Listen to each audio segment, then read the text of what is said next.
ये लेक्चर है EPFO exam के लिए एनडीए एसएससी जेके एसएसबी के अंडर जो एग्ज़ाम होते हैं वो लेक्चर है ये केमिस्ट्री का। बात करें अगर केमिस्ट्री में एटम की, एटम क्या है? इसमें एक एंशियंट महर्षि कन्नड़ की बात करें, उन्होंने इसको परमाणु बोला, बिल्कुल माइन्यूट बोला। ऋषि कात्यायन के द्वारा उन्होंने भी इसको एक स्मॉलेस्ट पार्टिकल बोला। ये एटम बनता कैसे है, इसके लिए अलग अलग थ्योरी आई, जिसमें हम बात करेंगे एटम का स्ट्रक्चर क्या है। कभी कभी एग्जाम में वैल्यू पूछी जाती है। व्हाट इसमें उसकी सिलेबस की बात करें, एटॉमिक थ्योरी है, पीरियोडिक टेबल है, मैटर नॉन मैटर है, एसिड एंड बेसिस है, केमिकल रिएक्शन है, ऑर्गेनिक केमिस्ट्री, हाइड्रोकार्बन है जिसमें आप लोग पढ़ोगे single double triple bond, daily life में केमिकल का क्या यूज़ है, केमिकल फार्मूले कौन कौन से हैं, ये सारे टॉपिक आप लोगों ने जहाँ पे पढ़ने हैं। आप लोग याद रखोगे एटम के बात करें, जॉन डाल्टन आया, जे थॉम्सन आया, रुदरफोर्ड आया, बोहर नील बोहर आया, अल्फ्रेड स्कैटरिंग एक्सपेरिमेंट आया। उन सभी एक्सपेरिमेंट में किन चीज़ की डिस्कवरी हुई? इलेक्ट्रॉन की डिस्कवरी हुई, प्रोटॉन की डिस्कवरी हुई और न्यूट्रॉन की डिस्कवरी हुई। और बोला गया कि एक एटम के जो सेंट्रल पोर्शन होता है इसके अंदर पॉजिटिव चार्ज होता है, जो क्लास 9th में 10th में 11th में 12th में आप बच्चे पढ़ते हो, इसको बोलते हैं न्यूक्लियस। और जो इलेक्ट्रॉन होते हैं वो रिवॉल्व करते हैं इस अराउंड द न्यूक्लियस, जो कॉन्टिन्यूसली रिवॉल्व करते हैं। अभी जहाँ पे ये क्यों रिवॉल्व करते हैं, सेंटर को प्लस क्यों बोलते हैं, ये सारा डिटेल में आप लोगों ने पहली क्लास में पढ़ के रखा है। बट अब बात करें कॉम्पिटिटिव क्लास में, तो वहाँ पे इनके क्वेश्चन कुछ और बनते हैं। जैसे डाल्टन एटॉमिक थ्योरी की बात करें, ये थ्योरी दी कब गई थी? ये थ्योरी आपको दी गई थी कब? ये थ्योरी दी गई थी 1808 में, डाल्टन एटॉमिक थ्योरी। इसमें एक बुक की बात करें, a new system of chemical philosophy, उसमें भी इसका जिक्र किया गया है। 1808 में इसमें कुछ लॉ की बात हुई, कौन कौन से लॉ है केमिकल कम्बिनेशन पे, जैसे law of conservation of mass है, law of multiple proportion, law of reciprocal proportion, law of combining volume, ये थे। बोला गया कि एटम एक बहुत ही स्मॉल, जो बोल सकते छोटे छोटे कण, very tiny particle that create the matter.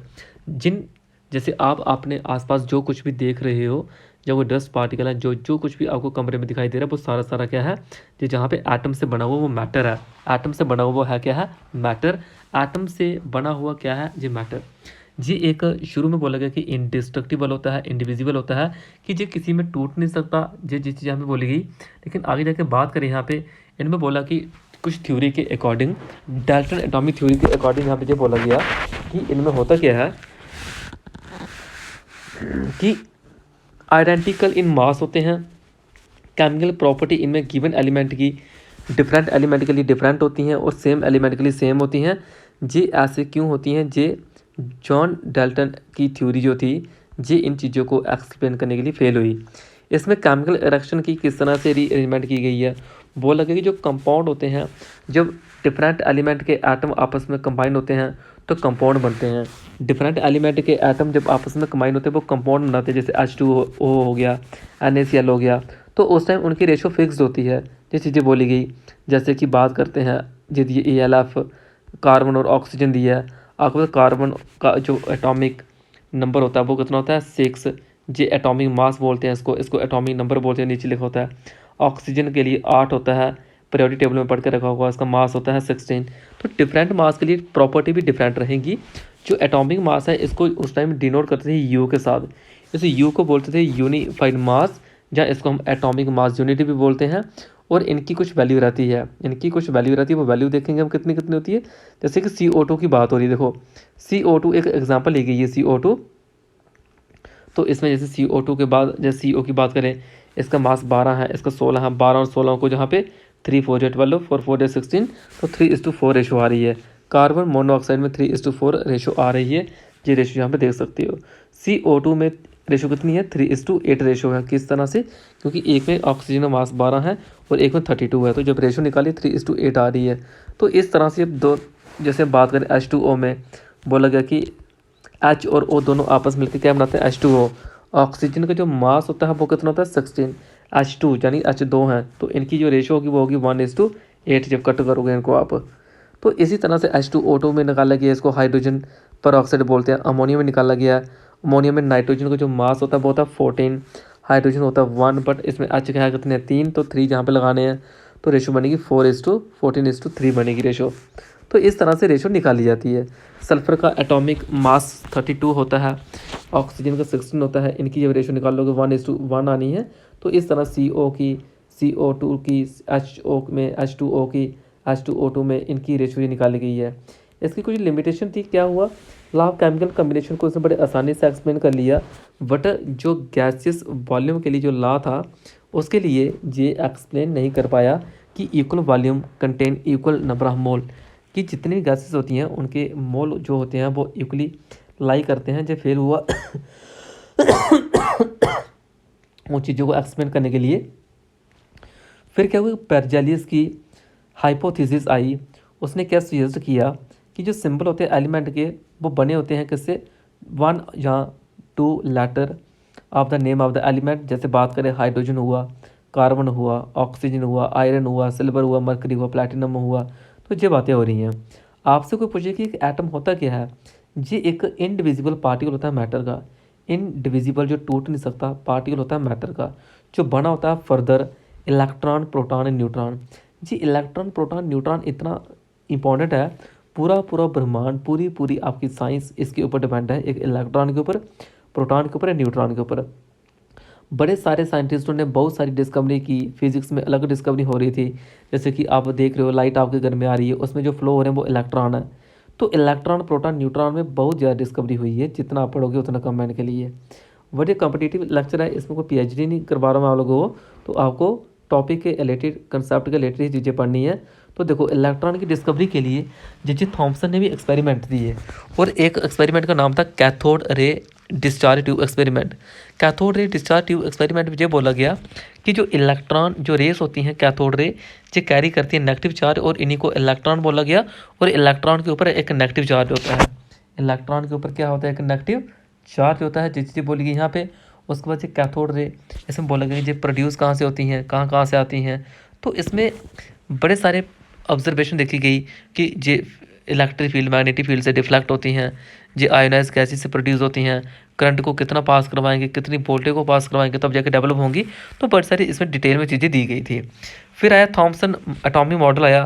Thompson atomic model में क्या क्या चीज़ें बोलेगी उसकी अगर बात करें, अगर हम यहाँ पे थॉम्सन एटॉमिक मॉडल में, तो ये था प्लम पोटी मॉडल। इसमें बोला गया कि जैसे कि एक खीर में किशमिश वगैरह डाले होते हैं, तो उसी तरह इलेक्ट्रॉन एक एटम में प्रेजेंट होते हैं। 1898 में जिसने थॉम्सन ने अपना एटॉमिक मॉडल दिया, ये जहाँ पे क्या था, इसने बोला कि एटम एक इलेक्ट्रिकली न्यूट्रल होता है। इलेक्ट्रिकली न्यूट्रल का मतलब क्या हुआ कि negatively charge electron leave atom, जब वो एटम को लीव करेंगे तो क्या करेंगे, पीछे पॉजिटिव चार्ज छोड़ेंगे। तो बोला गया कि न्यूट्रल का मतलब ये था कि जितने इसमें इलेक्ट्रॉन होते हैं उतने, यानी जितना इसमें नेगेटिव होता है उतना इसमें पॉजिटिव होता है। और तभी इसको बोला कि एक वाटरमेलन मॉडल भी होता है, क्योंकि इसमें सीड्स इलेक्ट्रॉन को बोला, और रेड जो पल्प था उसको बोला पॉजिटिव चार्ज को बोला। वाटरमेलन के अंदर जो रेड पल्प दिखाया होगा वाटरमेलन, तो रेड को पॉजिटिव चार्ज बोला और सीड्स को इलेक्ट्रॉन बोला। और बोला कि जो मास होता है एटम का, वो इसमें पूरी तरह से यूनिफॉर्मली डिस्ट्रीब्यूट होता है over the atom. Uniformly distribute का मीनिंग हुआ कि जहाँ पे इक्वली वो डिस्ट्रीब्यूट होते हैं एटम के अंदर। बट ये जो मॉडल था जे थॉम्सन का, ये फेल हो गया एक्सप्लेन करने के लिए एटम की एग्जिस्टेंस को, क्योंकि बड़े सारे साइंटिस्ट आए, रदरफोर्ड आया, उसने बोला कि भाई ऐसा नहीं होता कि ये पूरी पूरी स्पेस को कवर करते हैं, जैसे हमारी पाँचों की पाँचों उंगली पूरी स्पेस को कवर नहीं कर सकती। बड़ी सारी जहाँ पे कहानी बोलेगी, जैसे मैं केमिस्ट्री वाले बच्चों को ये चीज़ें बड़ी डिटेल में करवाता हूँ, NCERT की बुक से करवाता हूँ, ये चीज़ें बड़ी ज़्यादा हैं। तो बोला गया कि एक एटम न्यूट्रल क्यों है, नेगेटिव और पॉजिटिव चार्ज जहाँ पे इक्वल इन मैग्नीट्यूड होते हैं, so atom are electrically neutral. But जहाँ पे चीज़ें फेल हो गया था बताने के लिए, ये जहाँ पे मैंने बताया आप लोगों को, जो समझा रहा था अभी, किस तरह से यूनिफॉर्मली डिस्ट्रीब्यूट होता है, कौन पॉजिटिव होता है, कौन इलेक्ट्रॉन होता है, किसको हम एटॉमिक मॉडल बोलते हैं, किसको वाटरमेलन मॉडल बोलते हैं, स्फेरिकल क्लाउड किसको बोलते हैं। तो ये चीज़ें हमने जहाँ पे देखी। तो इसमें और क्या है, इसी के थ्रू एक RM Millikan oil drop experiment बड़ा फेमस एक्सपेरिमेंट है। इस ऑयल ड्रॉप एक्सपेरिमेंट से भी जहाँ पे क्या था, इलेक्ट्रॉन के ऊपर चार्ज कितना होता है, क्या क्या, जहाँ पे इस एक्सपेरिमेंट से कौन कौन सी फोर्स एप्लीकेबल होती है ऑयल ड्रॉप एक्सपेरिमेंट में। विस्कस फोर्स होती है, ग्रेविटेशनल फोर्स होती है, इलेक्ट्रोस्टैटिक फोर्स होती है। तो जहाँ पे जोसेफ जॉन थॉमसन, इसको नोबेल प्राइज़ भी मिला था फिजिक्स में 1906 में, क्या करने के लिए, कंडक्शन ऑफ कि गैस के थ्रू इलेक्ट्रिसिटी का कंडक्ट होना, गैस के थ्रू इलेक्ट्रिसिटी का कंडक्ट होना, जहाँ पे थॉमसन को नोबेल प्राइज़ भी मिला था 1906 में। एग्जाम में क्वेश्चन बन जाएगा कि थॉमसन को नोबेल प्राइज़ कब मिला था, 1906 में मिला था। उसका बेटा था, उसका नाम था जॉर्ज पैगेट थॉमसन, उसको भी नोबेल प्राइज़ मिला 1937 में। उसने क्या किया था, एक एक्सपेरिमेंटल डिस्कवरी की गई थी जहाँ पे इलेक्ट्रॉन की डाइफ्रैक्शन एक क्रिस्टल के द्वारा, इलेक्ट्रॉन की डाइफ्रैक्शन एक क्रिस्टल के द्वारा जो देखी गई थी, तब इसको नोबेल प्राइज़ मिला था। थॉमसन के 8 स्टूडेंट थे, उनको भी नोबेल प्राइज़ मिले। थॉमसन और रुदरफोर्ड को जहाँ पे उसी सेम बिल्डिंग में दफनाया गया जहाँ पे इसहाक न्यूटन को दफनाया गया है। तो ये जो लेक्चर था केमिस्ट्री का, इसमें देखो जो ये डेटे हैं, डेटे बड़ी इंपॉर्टेंट है, जहाँ पे फार्मूले बड़े इंपॉर्टेंट है। CO2 का, कार्बन का मास कितना होता है, ऑक्सीजन का मास कितना होता है, प्लम पुडिंग मॉडल किसको बोलते हैं, थॉमसन को बोलते हैं, जहाँ रुदरफोर्ड को बोलते हैं। एटम को इलेक्ट्रॉन न्यूट्रल क्यों बोलते हैं, प्लम पुडिंग मॉडल किसको बोलते हैं। इलेक्ट्रॉन के ऊपर एक नेगेटिव चार्ज होता है जहाँ पॉजिटिव होता है।